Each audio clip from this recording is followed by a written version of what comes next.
Hello folks, John Goldstein here. Last time you saw this beauty behind me, we totally redid the inside, ditched that old Ron Burgundy and brought the inside into today's modern look that customer just couldn't live without.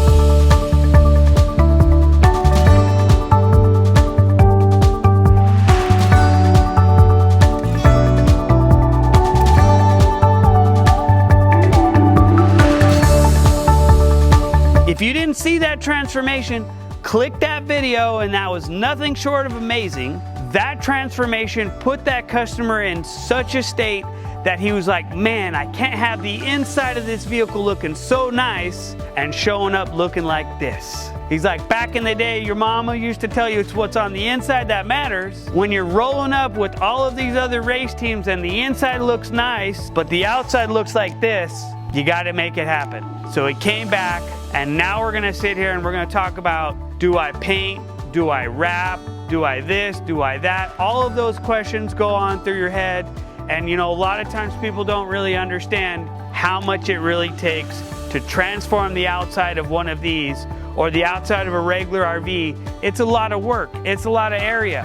This vehicle is super long. You got like 30 feet up here in the front and about 40 feet in the back to where this is a huge project, right? And a lot of times when people are considering that and considering what they're gonna do, that's like wrapping 10 cars, right? And when you think about adding up all of those costs, what you gotta ask yourself is, do you wanna try to do paint and make it last forever? Or are you like a race team or a corporation where you're gonna change logos or change a wrap or change a design every 3 to 5 years? Because when you do a wrap, this is what happens. And over time, this gets hammered. You have one side that looks great and you have one side that's almost looking like this. So you can either do a full paint, 2 to 3 times the cost of a wrap. It will last a lot longer than a wrap, but it's gonna cost a lot more money up front. Where a wrap is gonna be faster and it's gonna cost less money, it's not gonna last as long as a paint job. So what you have to ask yourself is, do you wanna change all the time, or do you wanna paint it once and have it last a lot longer than the wrap? All right, folks, like I was saying, a lot of times when you wrap a vehicle or you paint a vehicle, there's one side that doesn't get exposed to the sun and it doesn't weather like everything else.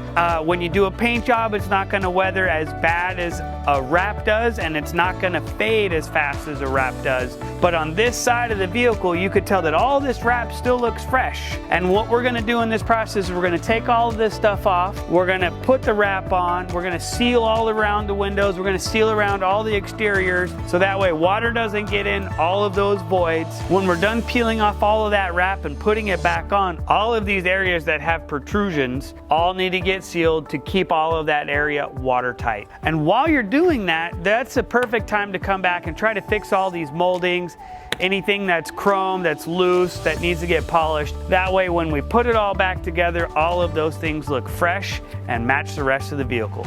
And on this side, they definitely did not apply enough sunblock protection to make sure all the weathering didn't take place on this side. And like I was saying, all of these cracks, all of this peeling is very unsightly, where the other side still looks brand new. So stay tuned and see how this beauty takes shape and gets all of those graphics that race team can't live without, with all of those reds, all of those oranges, and you can't forget that checkered flag. Like, follow, and subscribe. Click on that bell to get notified of future projects, or if you're in Fontana, California, stop on by.